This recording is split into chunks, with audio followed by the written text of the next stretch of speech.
Bonjour les amis, ici Stan Carré, sophrologue et coach en développement personnel.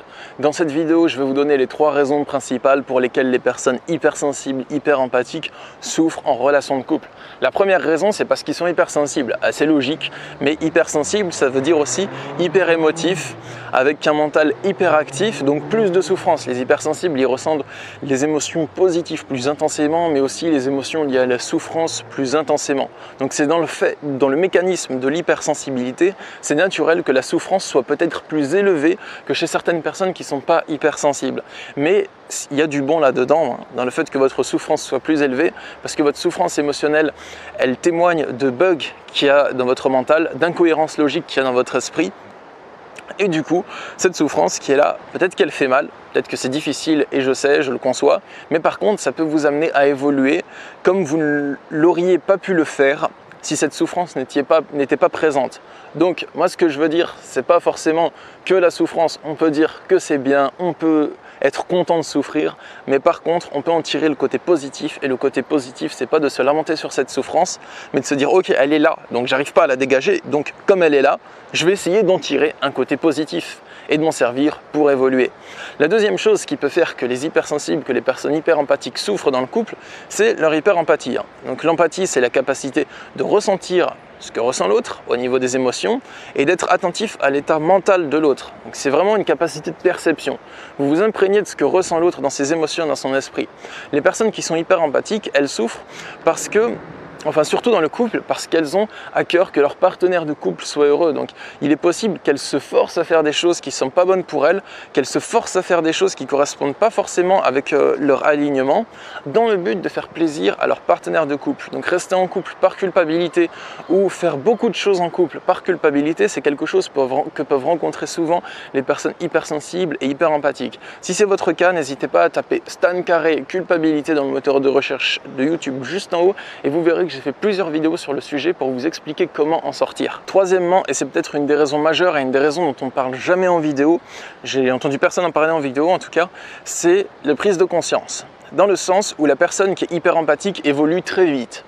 Donc elle va avoir des prises de conscience et se reconnecter à des choses en elle.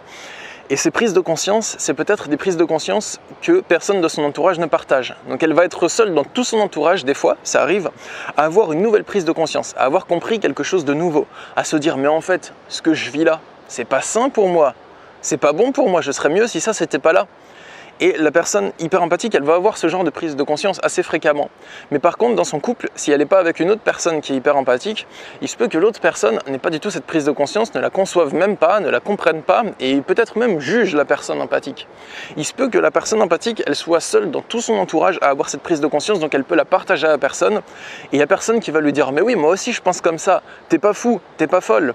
Donc, elle va commencer à croire qu'elle est folle de penser comme ça, qu'elle a un problème et qu'elle doit régler ce problème et que ce problème c'est essayer d'annuler sa prise de conscience. Donc elle va essayer, la personne empathique du coup qui a cette prise de conscience qui, si elle la suit, impliquerait beaucoup de changements dans sa vie, elle va essayer, comme elle se croit folle, de nier sa prise de conscience, de l'annuler et de revenir en arrière. Mais comme elle ne peut pas régresser, comme elle ne peut pas revenir en arrière sur une prise de conscience, c'est pas possible, Quand vous avez une nouvelle prise de conscience, vous ne pouvez plus revenir en arrière dessus une fois que vous l'avez compris. Du coup, elle va souffrir, parce qu'elle va essayer de régresser, se forcer à adhérer à ce à quoi elle adhérait avant. C'est comme si, avant, la personne, que ce soit en couple ou en relation peut-être familiale, avant, vous arriviez à vous plaire dans une certaine situation. Vous jouiez un certain rôle, vous aviez votre place, votre personnage, vous l'incarniez bien.